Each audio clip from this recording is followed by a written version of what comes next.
Stayed for all three parts. That tells me you have already tried the boundary scripts and the calendar hacks, and they haven't touched the actual mechanism. Let me walk you through what does. The problem precisely stated.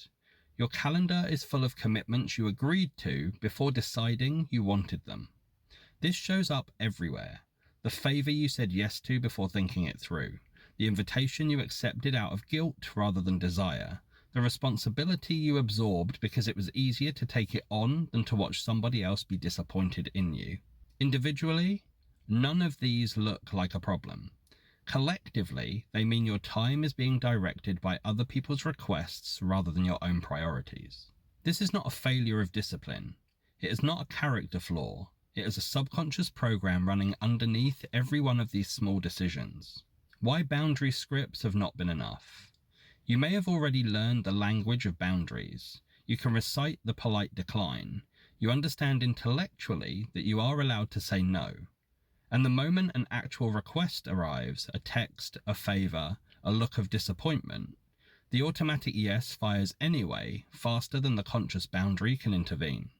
That is because the pattern is not a knowledge gap. It is a subconscious instruction usually formed early that concluded being needed is what keeps me safe. My value is measured by what I do for other people. If I disappoint someone, something important will be withdrawn. You can know this instruction exists in complete detail and still find it firing before you've had a chance to choose differently. Because understanding a pattern and interrupting where it is stored are two different operations entirely. The DLT method was built specifically for this gap. Stage 1, detect. We identify the exact shape of the pattern. Is the automatic yes strongest with specific people? Family, a particular friend, a certain type of authority figure? Does it intensify around any sign of disappointment or displeasure in someone else? What is the felt sensation in the moment just before you agree to something you don't actually want? Stage 2, decode. We trace the instruction to its origin. This pattern rarely begins in adulthood.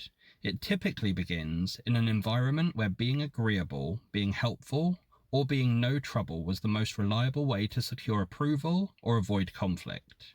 Common instructions formed in this period include, if I am useful enough, I will be kept close. My own preferences are less important than keeping the peace. Saying no risks losing something I can't afford to lose.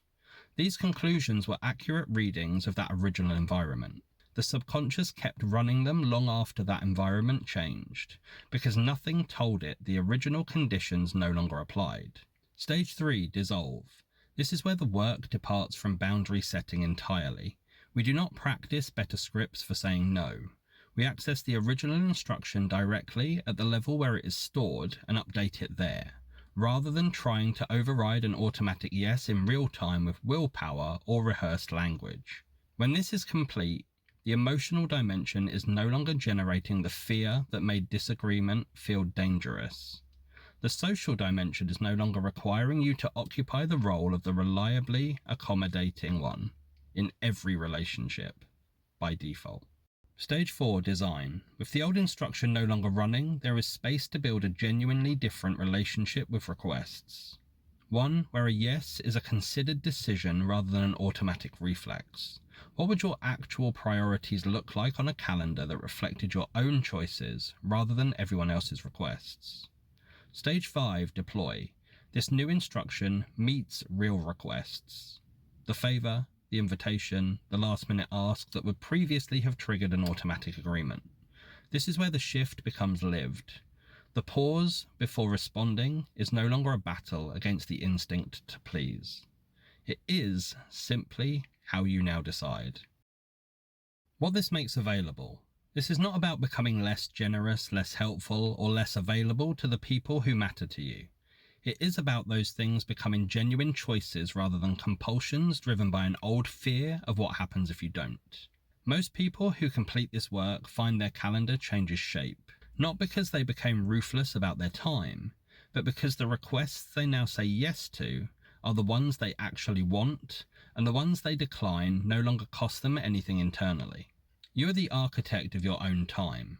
The DLT method removes the instruction that was directing it on your behalf. The next step. A Finesse audit is 90 minutes of precise mapping, identifying the specific instruction behind your automatic yes, its origin, and how far it reaches into the other dimensions of your life. Book your Finesse audit now at physicalfinesse.com/finesse-audit. £250, credited in full if you enroll within 14 days of your session. Link in bio. The calendar was never the problem. The instruction filling it on your behalf was. That is the address the DLT method works at.